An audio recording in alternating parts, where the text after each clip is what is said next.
Hello दोस्तों। Welcome back to favourite channel Forest Blaster. मैं हूं आपका होस्ट एवी। ओके जी, बहुत सारा ही अच्छा और परफेक्ट दिन रहा सिर्फ उन लोगों के लिए जिन्होंने मेरी कल और परसों दोनों वीडियोस देखी, समझी और उनके ऊपर अमल किया। अच्छा, मेरे फ्री व्हाट्सएप ग्रुप के लोग, ऑब्वियसली वो उनके साथ में रहता हूँ। ऑल्दो कि आज ज़रा काफ़ी मैं थोड़ा सा अपने स्केजूल में बिजी रहा, तो मैं जो है वो इतना ज़्यादा एंगेज नहीं हो सका। लेकिन फ्री व्हाट्सएप ग्रुप बता चलूँ कि इट्स टोटली फ्री, 100% फ्री है। हर कोई ज्वाइन इन कर सकता है और हर कोई उसका हिस्सा बन सकता है। उसके लिए आप करना क्या है, सिर्फ आपको ऑक्टाफेक्स और एक्सनेक्स में हमारे आई बी लिंक के साथ जुड़ना है। आई बी लिंक वीडियो के डिस्क्रिप्शन में मौजूद है और उस वीडियो के डिस्क्रिप्शन के अंदर आप वहाँ से आई बी लिंक के जरिए आप अकाउंट बनाइए। और अगर आप ऑलरेडी ऑक्टाफेक्स से एक्सनेक्स के ऊपर ही ट्रेड कर रहे हैं तो फिर आप हमें जो है वो आई बी लिंक चेंज कर ले लाइव चैट पे जाके, वो भी नीचे मौजूद है वीडियो के डिस्क्रिप्शन में। मेरा व्हाट्सएप नंबर भी नीचे मौजूद है, मुझसे आप रब्ता कर सकते हैं और उस फ्री व्हाट्सएप ग्रुप का हिस्सा बन सकते हैं ना। कि वो free WhatsApp group it is totally free, 100% free है। कोई ज्वाइनिंग फीस नहीं है, कोई मंथली चार्जेस नहीं है। और सिर्फ जो है वो it is not just an just कोई वो सिंपल वो ग्रुप नहीं है। It is basically a community. तो आप कम्युनिटी के अंदर रहते हुए ज़्यादा अच्छा सीख सकते हैं, लर्न कर सकते हैं, चीज़ों को समझ सकते हैं, मार्केट में क्या हो रहा है, क्या चल रहा है। और बेसिकली ब्रेन स्ट्रॉमिंग, लेकिन ट्रेडर के लिए जो ब्रेन की मेंटल स्ट्रेंथ है वो बहुत ज़्यादा ज़रूरी है। और अक्सर ये हो जाता है कि अकेला बंदा डिफरेंट प्रेशर्स के अंदर आ जाता है जब वहाँ पर कोई चीज़ डिस्कस की जाती है और उसको एक डिफरेंट जो है वो एस्पेक्ट से देखा जाता है। तो you get lot of confidence और you stay on to that position. और अगर कोई नेगेटिव भी चीज़ें चल रही होती है तो उसमें से पॉजिटिव जो एस्पेक्ट्स होते हैं उसको गाइड कर दिया जाता है। तो that is the part of the beautiful part of the community. और forest blaster community it is an excellent set of people. तो हम लोग डिस्कस कर लेते हैं। ऑब्वियसली एसएल्स हमारे भी हिट होते हैं, लॉसेस होते हैं, सारा कुछ होता है, चीज़ें ये तो ट्रेडिंग का हिस्सा है। और इसमें कोई ऐसी बड़ी बात नहीं है। लेकिन आप एक अच्छे लर्निंग और मुस्तकिल किस्म के जो है वो एक लर्निंग और ट्रेडिंग सेटअप के अंदर अगर मौजूद हैं तो यू ऑलवेज रिकवर।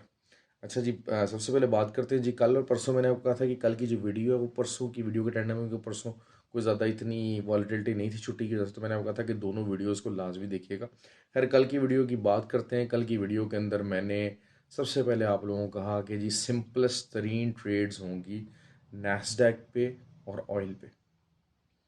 ठीक हो गया। अब आपको अगर मेरे अल्फाज याद हों तो आप इनको समझ सकते हैं बड़े अच्छे तरीके से। मैंने आपको क्लियरली कहा था कि ये सिंपलेस्ट तरीन ट्रेड्स होंगी। और नैस्डैक का मैंने कहा था कि 11,360 पे आप सेल ले लीजिएगा। ऑल्दो कि मार्केट 11,354 से रिजेक्ट हुई। और मैंने आपको कहा था कि TP1 250 और TP200 12,100। अभी इस टाइम पे मार्केट कहाँ है? 12,080। एग्जैक्टली पिन पॉइंट एक्यूरेसी के साथ देखिए, मैं कोशिश ये करता हूँ कि आपको उस दिन का अच्छे से अच्छा जो ट्रेडिंग सेटअप होता है ना वो मैं बताता हूँ। मैं अभी बैठता हूँ, रात को चार्ट खोलता हूँ, उसमें जो मेरे नज़दीक मेरे जो नॉलेज के मुताबिक जो बेस्ट चीज़ें होती हैं वो हो जाती हैं। अच्छा, दरमियान में कुछ ये भी हो जाता है कि अक्सर जो है ना वो ग्रुप के अंदर से मुझे पोक किया था कि सर बताएं बताएं बताएं, कुछ बताएं। अच्छा, वो बता भी जाता है, लेकिन ये कि मैंने अक्सर जो है ना वो चीज़ देखी है कि मोस्ट ऑफ द टाइम वो जो है ना वो एस एल हिट करवा जाती है। अच्छा, एक एस एल भी हिट हुआ हमारा USD JPY पे। तो it was also part of the game, लेकिन एस एल लगा हुआ था। वही चीज़ होती है कि एस एल खा के मार्केट थोड़ा सा फिर नीचे आ गई। और ये बहरहाल ये चीज़ हो जाती है। लेकिन वही बात है कि मैंने उसको वीडियो में कवर नहीं किया था, लेकिन मुझे कहा गया कि जी आप करें करें। थोड़ा सा मैं भी ज़रा हो जाता है इसमें चीज़, मिस्टेक हो जाती है। कोई शायद कुछ लोगों की बैटरी जो है वो रात 12 1 2 बजे के बाद काम करती है। तो हम उनमें से शायद बंदे मौजूद हैं लोग के हमारा ये सिलसिला जो है ना वो उसके बाद काम करता है। और उसके अलावा मैंने आपको कहा था कि जी ऑयल की सबसे आसान तरीन ट्रेड होगी। तो ऑयल का मैंने आपको लेवल क्या बताया था, वो मैंने आपको बताया था कि 77.80 के पास अगर आपको सेल मिलती है। अच्छा, 77.61 तक मार्केट गई, 80 एग्जैक्टली नहीं जा सका, लेकिन वही बात है कि सेलिंग वहाँ से आई। कुछ 10 12 पिप्स का 15 पिप्स का फ़र्क है, कोई ऐसी बात नहीं है। लेकिन ये कि बहुत सारे लोगों ने वहाँ सेलिंग ली, मार्केट आई नीचे up to the bottom of 75.89 तक। अच्छा, उसके बाद क्या हुआ? उसके बाद जो हुआ उसके अंदर एक कल के लिए एक ट्रेडिंग सेटअप मौजूद है कि उसका क्या हो सकता है। और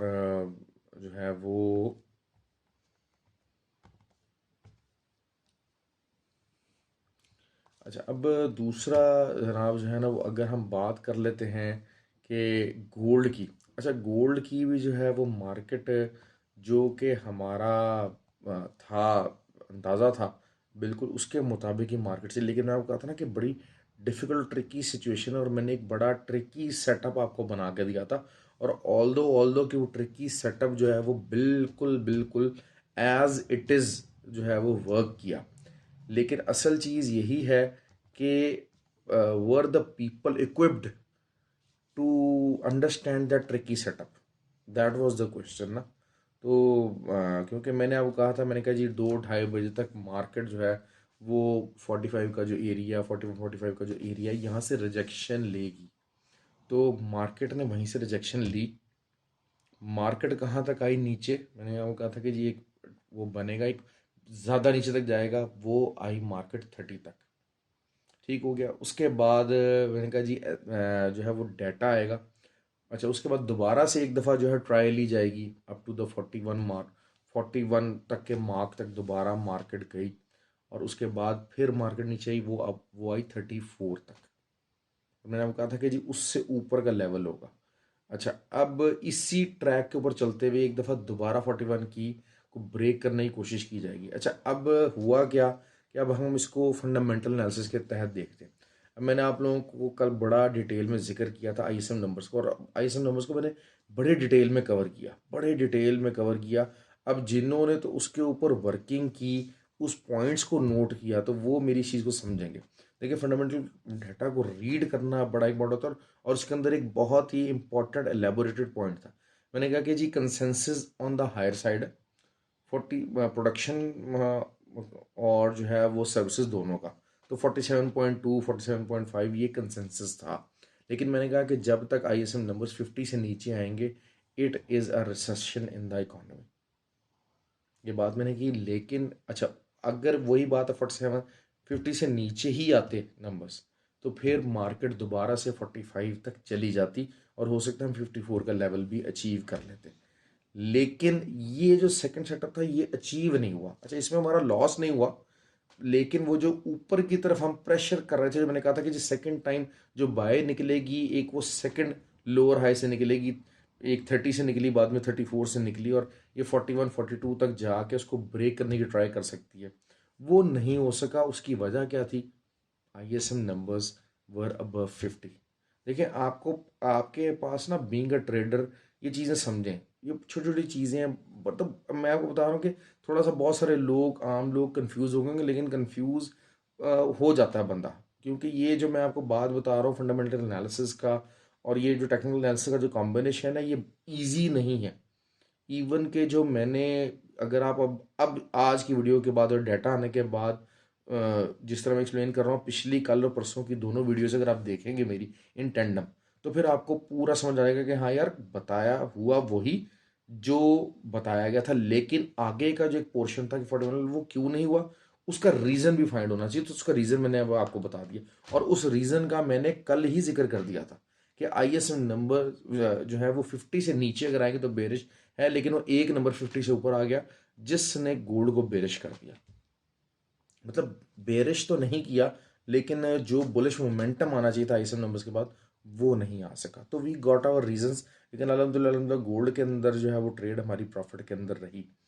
अच्छा, अब मज़े की बात मैं बताता चलूँ, जो तंग कर रही है चीज़ और जो सांसें फुला रही है, दैट इज़ एक्सएनजी। अच्छा, आपके जो नेगेटिव जो वो होंगे, बहुत सारे लोगों ने उसको होल्ड किया होगा, और नेगेटिविटी जो है वो माइंड के ऊपर जो है माइंड ब्लॉकेज दे रही है। तो ये मैं आपको बात बताता चलूँ, हमेशा एक बात आप याद रखिएगा, ये बड़ी ही एक ऐसा सिस्टम है। ये फॉरेक्स, आप कहते हैं ना अक्सर, यार मार्केट को पता होता है कि जहाँ हमने ट्रेड काटी, मार्केट ने ऊपर भाग जाना है। जहाँ ट्रेड हमने लगाई, मार्केट ने नीचे आ जाना है, एंटी चलना शुरू हो जाना है। तो होता क्या है कि रिटेलर के माइंडसेट के अगेंस्ट मार्केट चलती है। होता है हमारे जो 90% ऑफ द रिटेलर्स हैं ना, उनका एटीट्यूड एक ही है। उनके ऊपर आने वाले मेंटल प्रेशर, मैं क्यों बार बार कहता हूँ कि trade handling is very important. Trade handling is extremely extremely important, mind set is extremely important. 90% जो रिटेलर्स होते हैं उनका ट्रेड सेटअप, माइंड सेटअप एक ही होता है। उनके ऊपर 90% जो लोग होते हैं उनको प्रेशर्स एक ही तरह पड़ते हैं। अब क्या है कि XNG is exerting the pressure on their minds now. बहुत सारों ने खैर ओवर ट्रेड वाले तो निकल गए, ओवर ट्रेड वाले तो इस सीन से निकल चुके हैं एक्सएनजी वाले से। जिन्होंने कम ट्रेडिंग भी की हुई है, अब वो अपना नेगेटिव बैलेंस देख देख के pressure start building and start getting to their head. अच्छा, अब क्या है कि वो दूसरी जगह पे ट्रेड भी नहीं लगा पा रहे, वहाँ से प्रॉफिट भी नहीं कमा पा रहे, स्टक भी हुए में। और रोज़ की जो है वो अब देख रहे कि जनाब अच्छा यार मैं गोल्ड पे ट्रेड लगा लेता, यहाँ से कर लेता, कैसे कर लेता, मेरी दिहाड़ी भी मर रही है, मैं ऑयल पे ट्रेड लगा लेता, मुझे वहाँ से भी जो है वो हो रहा है। अब it is time to be strong. मैं आपको सीधे बता रहा हूँ बात। अब क्या होगा कि बहुत सारी चीज़ें वो ट्रेड काटने की कोशिश करेंगे, या कोई तंग पड़ के वो एक आध दिन 2 दिन होल्ड करेंगे और वो ट्रेड काट देंगे। लेकिन बताता हूँ चलो, द मोमेंट वो ट्रेड काटेंगे, मार्केट विल बाउंस। अच्छा, अब ये अभी आज इस टाइम पे मार्केट जो चल रही है वो 2.19 के ऊपर चल रही है। पहला जो एरिया है जो कि नज़र मुझे आ रहा है वो 20 तकरीबन सेंट्स आप लगा लीजिए। वो तकरीबन तकरीबन आप समझ लीजिए कि खैर आप इसको कर ले 2.32 पहली रेजिस्टेंस, 3 कर लीजिए, और उसके बाद 2.43 सेकेंड रेजिस्टेंस है। तो ये जो है वो यहाँ से एक इतना सा बाउंस ज़रूर बनता है एक्सचेंज का, उसके बाद दोबारा एक्सचेंज नीचे आएगी। आपको वही बात है कि pressures will keep on building, कि आपने ये नेगेटिव बैलेंस ट्रेड्स कैसे मैनेज करनी है। तो प्रेशर को हैंडल करना, मैं आपको ये बात कर रहा हूँ कि प्रेशर को हैंडल करना। और वही बात है कि इस चीज़ को नेगेटिव बैलेंस है सारा कुछ है यार, फ्री तो नहीं बिकना शुरू हो जाएगी भाई, कुछ भी नहीं होगा, कुछ भी नहीं होगा। अगर आपने ओवर ट्रेडिंग नहीं की हुई ना, तो एक्सचेंज में आपको लॉस नहीं होगा। हाँ, होल्ड आपको लंबा करना पड़ सकता है, लेकिन होगा कुछ नहीं। इसको मैं इंट्राडे के लिए नहीं, मैं बार बार जब भी आपको ट्रेड बताई मैंने वो कहा कि इंट्राडे की ट्रेड नहीं है, इंट्राडे की ट्रेड नहीं है। मैंने हर अपनी वीडियो में जब भी एक्सचेंज को कवर किया मैंने आपको बार बार बात की, इंट्राडे की ट्रेड नहीं है। ठीक हो गया जी। अच्छा, अब जो चीज़ कल, अब कल एफओएमसी की मीटिंग है। एफओएमसी की मीटिंग तकरीबन तकरीबन मार्केट के अंदर जेल इन हो चुकी है। Everybody knew that what they are going to say in FOMC, it will be no surprises. ठीक है, नॉर्मली होता है कि हर महीने एफओएमसी की मीटिंग के साथ रेट ऑफ इंटरेस्ट चेंज का होता है। इस दफ़ा रेट ऑफ इंटरेस्ट चेंज का रेट डिस्कशन वाला मामला नहीं है। तो everybody knew what FOMC meeting is going to be all about. तो एफओएमसी मीटिंग का कोई बहुत ज़्यादा इम्पैक्ट आने वाला नहीं है। ठीक हो गया। मैंने आपको कहा था ना कि आपने आज का दिन, दोनों दिन को इकट्ठे देखना है। अब इकट्ठे देखना है, इकट्ठे में आईएसएम नंबर्स तो आने थे, उनका इम्पैक्ट आना था। एफओएमसी का तो सबको पता है कि एफओएमसी में क्या बोला जाना है और क्या चीज़ डिस्कस होनी है, कुछ भी नया नहीं है उसमें। अब उसका इम्पैक्ट क्या आ सकता है? इसका इम्पैक्ट क्या आ सकता है कि मैंने जो आपको एक बात बताई थी कि जो है वो मार्केट, गोल्ड, गोल्ड की बात कर लें, अच्छा ऑयल की बात कर लेते हैं। ऑयल में एक और चीज़ है। अच्छा, ऑयल में एक चीज़ और देखने को मिली है, वो यही है कि 76 से नीचे बुलिश एक्टिविटी इज़ देयर। एक 4 आवर की अच्छी खासी बुलिश कैंडल क्लोज हुई, लेकिन लेकिन सेलर्स दोबारा उसको नीचे ले आए।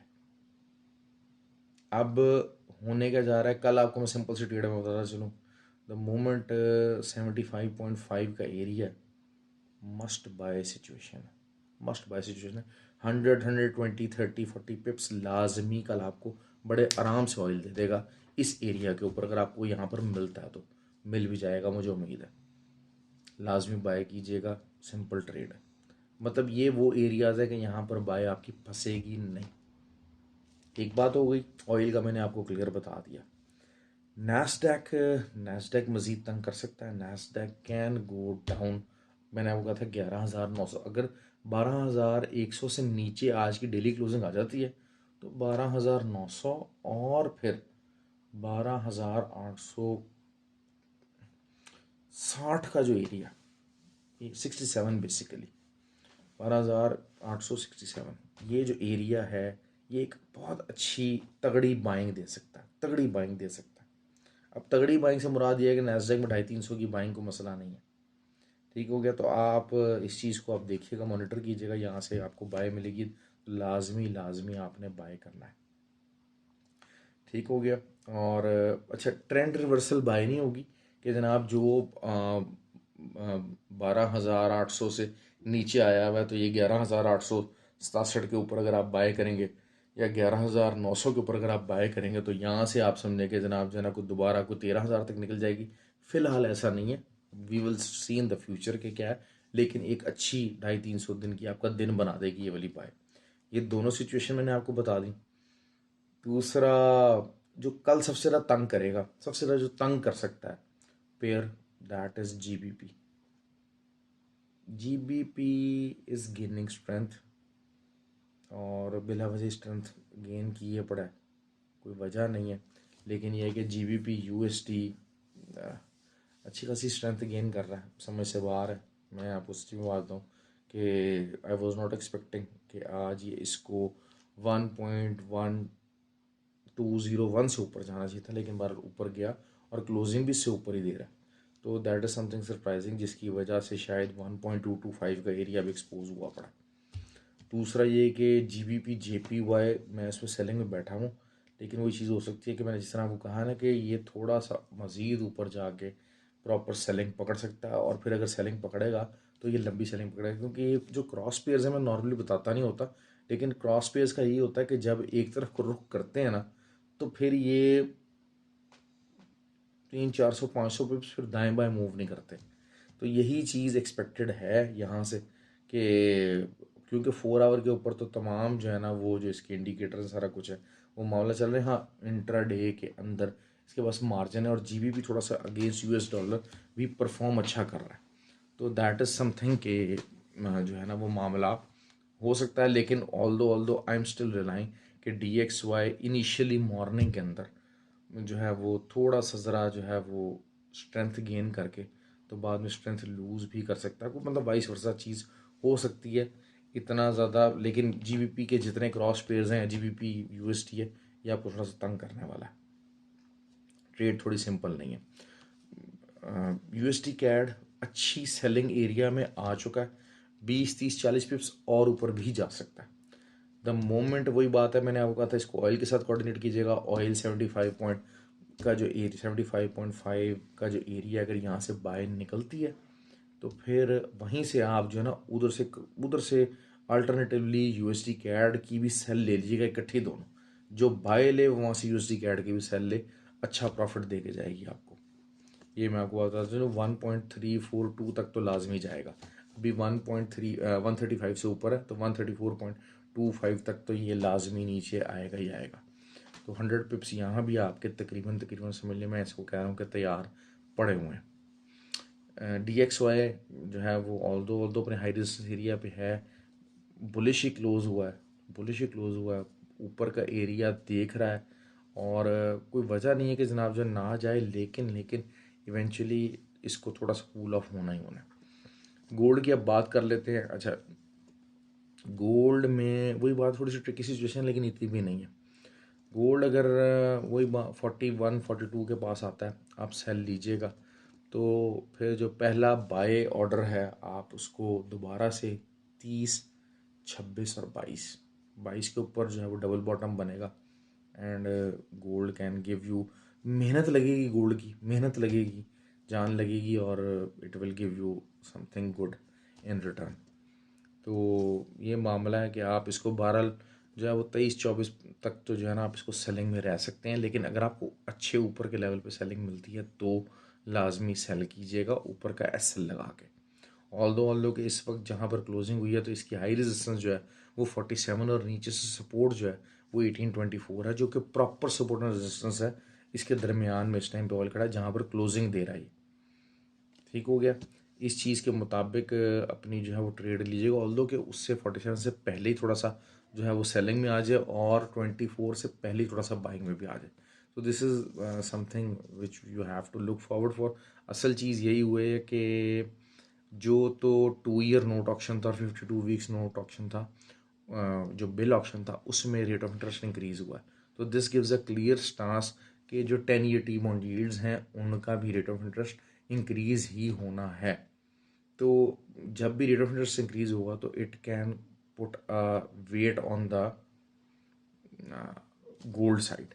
लेकिन यही बात है कि गोल्ड अगर आप इस दफ़ा को 24 या 26 से बाय करेंगे तो वो इतना नहीं होगा कि दोबारा 45-47 लगा दें। हाँ, लेकिन वही बात है, 100 आपको लाजमी दे जाएगा। 36 to 37 का जो एरिया है वो आपको लाजमी दे जाएगा।